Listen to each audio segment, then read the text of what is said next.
अस्सलाम वालेकुम guys, back to my YouTube channel. I आप सब करिए होंगे। तो अभी हमारे पास बजाज पल्सर 150 आई है और इस बाइक की जो है क्लच प्लेटें ख़राब हो चुकी हैं। चलिए मैं इसका आपको क्लच भी ओपन करके दिखाता हूँ और क्लच प्लेटें किस वजह से ख़राब होती है मैं आपको ये बताता हूँ। जो हमारा क्लच का लीवर है, अगर इसमें फ्री प्ले नहीं होगी तो हमारी बाइक की क्लच प्लेटें भी ख़राब हो जाएंगी। अगर हम क्लच पर हाथ रख के चलाएंगे तो हमारी बाइक की जब भी क्लच प्लेटें ख़राब हो जाएंगी। अगर हमारी बाइक का ऑयल भी चेंज नहीं होगा टाइम टू टाइम तो जब भी हमारी बाइक की क्लच प्लेटें ख़राब हो सकती हैं।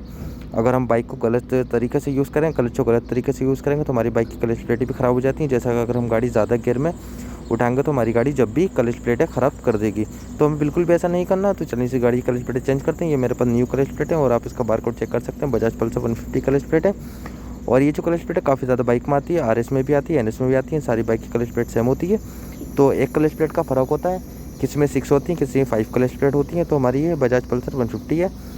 तो अब मैं इसका पूरा क्लच ओपन करता हूँ। चलिए मैं आपको दिखाता हूँ वो क्लच प्लेट इसकी हम कैसे चेंज कर सकते हैं और हमें क्या क्या चीज़ खोलना चाहिए। तो अभी मैं इसका क्लच कवर पूरा ओपन कर रहा हूँ। तो मैंने इसके सारे बोल्ट खोल लिए क्लच कवर के।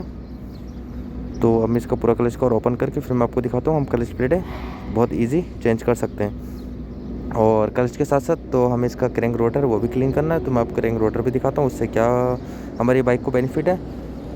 और देखो मैंने ये पैकेट में पूरी क्लच प्लेट निकाली है। वो क्लच प्लेट जो है कभी भी ऐसे सूखी नहीं लगाएं। तो क्लच प्लेट जो ऑयल में पूरी डिप करके लगाना चाहिए। तो अब मैंने क्लच कवर पूरा ओपन कर लिया है। तो इसको ओपन करते हैं फिर जल्दी जल्दी पूरे क्लच को।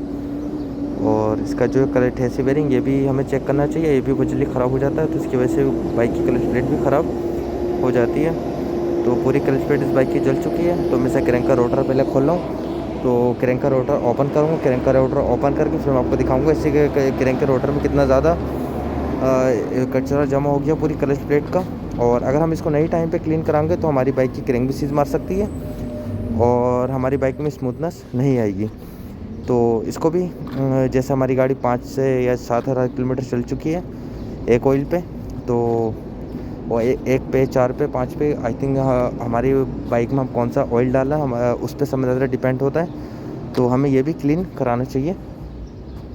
जैसे हम फुल सर्विस करा तो हमें लाजिम क्लीन कराना चाहिए। तो उसमें ज़्यादा कोई खर्चा नहीं आता है। हमें क्लच को पूरा ओपन करा के और क्लच की गैस्केट डलवाएंगे और क्रैंक रोटर क्लीन करवाएंगे। तो ये बहुत ज़्यादा ज़रूरी है हर बाइक के लिए जिस बाइक में क्रैंक रोटर है। और यामा की बाइक में जो क्रैंक रोटर नहीं आता उसमें क्रैंक की सील आती है, क्रैंक की सील आती है। और जब क्रैंक की सील ख़राब हो जाती है हमारी बाइक की क्रैंक सीज मार जाती है, तो उसमें ऑयल नहीं पहुंच पाता है। तो सेम इसमें भी यही है। तो ये फ़िल्टर है उसमें सील होती है। अगर हम फ़िल्टर नहीं क्लीन कराएंगे टाइम टू टाइम इसका जो है समथिंग अगर हमने 4 से 5 बार अपनी बाइक का ऑयल चेंज करा लिया, हम कौन सा ग्रेड का ऑयल चेंज करा रहे हैं और कितने किलोमीटर का अपनी बाइक के लिए ऑयल आप चूज़ कर रहे हैं, तो उस पर बहुत ज़्यादा डिपेंड होता है। तो कोशिश करें तो टाइम टू टाइम अपनी बाइक का ऑयल भी लाजिम चेंज कराएं और इस चीज़ का भी ध्यान रखें। तो मैंने इसका क्रैंक रोटर नहीं खोला है तो हम इसको ऐसे क्लीन करते हैं। क्लच प्लेट ऐसी चेंज हो जाती है इस बाइक की। तो क्रैंक रोटर नहीं खोलने की हमें ज़रूरत है। तो देखें कितना ज़्यादा इसमें कचरा है, तो इसको मैं पूरा क्लीन करूँगा। तो क्लीन करने के बाद फिर मैं इसमें नई क्लच प्लेटें डालूँगा और इसका रोटर पूरा क्लीन मैंने कर दिया है। तो वॉश करने की नहीं ज़रूरत है, ऐसे कपड़े से पूरा क्लीन हो जाता है। तो ये इसकी ओल्ड वाली क्लच प्लेट है। क्लच प्लेटें कितनी ज़्यादा ख़राब हो चुकी हैं और ये किस वजह से ख़राब हुई हैं, क्योंकि हम कभी कभी गाड़ी रश में चलाते हैं तो हम गियर शिफ्टिंग नहीं करते, हम बाइक को उसी गियर में चलाते रहते हैं हाफ क्लच पे, तो हमारी बाइक की क्लच प्लेटें ख़राब हो जाती है। तो ऐसी गलती नहीं करें। तो ये इसका क्लच सेंटर है और इसका क्लच रोटर भी बिल्कुल सही है। तो इसका क्लच रोटर भी चेंज करेंगे। तो देखें तो अभी मैंने इसमें इतना पूरा क्लीन करा है क्रैंक रोटर और क्लच रोटर इसका बिल्कुल सही है। तो हमें बिना क्लच रोटर क्रैंक रोटर खोले हम क्लच प्लेट चेंज कर सकते हैं। हमें इसकी क्रैंक रोटर खोलने की ज़रूरत नहीं है। तो ये इसकी पूरी क्लच प्लेटें ख़राब हो चुकी हैं और देखें क्रैंक रोटर का फ़िल्टर भी कितना ज़्यादा कचरा है उसमें। तो इसकी प्रेशर प्लेटें भी सही थी इस गाड़ी की, क्लच सेंटर भी सही था, क्योंकि ज़्यादा क्लच प्लेटें नहीं ख़राब हुई थी, इतनी ख़राब हुई थी हाँ गाड़ी नहीं खींच पा रही थी। और हमने इसको अच्छे से पूरा क्लीन कर लिया। तो अब इसमें नई क्लच प्लेटें फिक्स कर रहे हैं।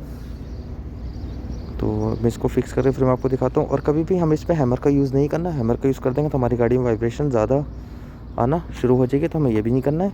अगर हमारे पास पुलर है तो ज़्यादा बेस्ट है। कभी भी हमें इसका हैमर का यूज़ नहीं करना चाहिए। बजाज की गाड़ी पे कि अदर गाड़ी पे भी हमें हैमर का यूज़ नहीं करना। अगर आपके पास पुलर है तो आप पुलर से खोल सकते हैं, वो ज़्यादा आपके लिए बेनिफिट है।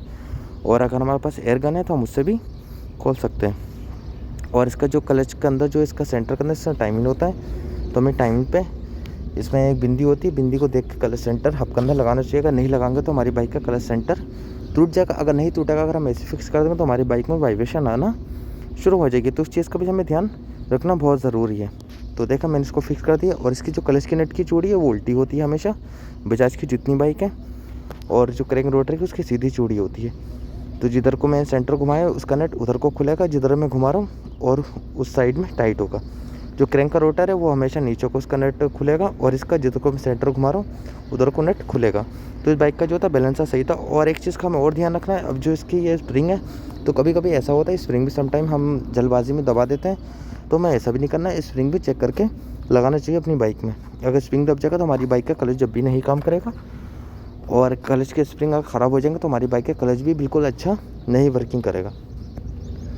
तो जब हमारे बाइक के क्लच की स्प्रिंग ख़राब हो जाता है, हमारी बाइक के गियर में काफ़ी ज़्यादा हार्डनेस आई थी। जब हमारी बाइक की क्लच प्लेट ख़राब हुई थी उसमें भी हार्डनेस आई थी। जब हम बाइक को खींचते हैं गियर शिफ्टिंग करके तो हमारी बाइक भी नहीं खींच पाती है। हमारी बाइक का एक्सेलरेशन बिल्कुल ख़त्म हो जाता है और हमारी बाइक काफ़ी ज़्यादा हीट होना शुरू हो जाती है। तो ये क्लच प्लेट के सिम्टम में जो क्लच प्लेट हमारी बाइक की ख़राब हो जाती है। तो ये मैं क्लच प्लेट लगा रहा हूँ, स्प्रिंग प्लेट, जिस पर इसका ठेसी वेयरिंग आता है। तो कभी भी इसको एक तरफ से नहीं टाइट करें, चारों तरफ से टाइट करें और ध्यान से लगाना चाहिए। कभी कभी ऐसा होता है स्प्रिंग इसका दब के ये प्लेट टूट जाती है, फिर प्लेट नई लगाना पड़ेगी, क्योंकि इसमें कुछ भी जुगाड़बाजी नहीं होती है इसमें ठेसी प्लेट में। तो इसको मैंने पूरा अच्छे से फिक्स कर दिया है, क्रैंक रोटर भी लगा दिया है। और हम अपनी बाइक की छोटी छोटी चीज़ों का ध्यान रखें, कभी हमारी बाइक की क्लच प्लेट नहीं ख़राब होगी, क्योंकि गर्मी में हमारी बाइक की बहुत जल्दी क्लच प्लेट ख़राब हो जाती है। क्यों? हम क्लच का यूज़ गलत करते हैं और क्लच में फ्री प्ले नहीं रखते हैं। तो उस चीज़ का ध्यान रखें गाइस। तो कभी हमारी बाइक की इतनी जल्दी क्लच प्लेट नहीं ख़राब होगी। जब हम कभी ठेसी वेयरिंग लगाओ तो हमें ठेसी वेयरिंग भी चेक करवा के लगाना चाहिए, क्योंकि ये भी ख़राब हो जाता है। तो चलें, इस क्लच का पैकिंग सही था तो मैं इस क्लच को और पूरा पैक कर देता हूँ। और फिर उसके बाद मैं वापस से क्लच की तार भी दिखाता हूँ। मैं क्लच की तार भी चेक करना चाहिए। क्लच की तार नहीं चेक करेंगे तो अचानक से फिर हमारी क्लच की तार भी टूट जाएगी और उसकी वजह से काफ़ी ज़्यादा प्रॉब्लम क्रिएट हो जाएगी। तो अब मैं इसका क्लच को और पूरा पैक कर दिया है। तो क्लच की तार हमें जो है नीचे से भी चेक करना चाहिए और ऊपर से भी चेक करना चाहिए। कभी कभी ऐसा होता है बीच में हैंडल के पास भी क्लच की तार टूट जाती है समटाइम।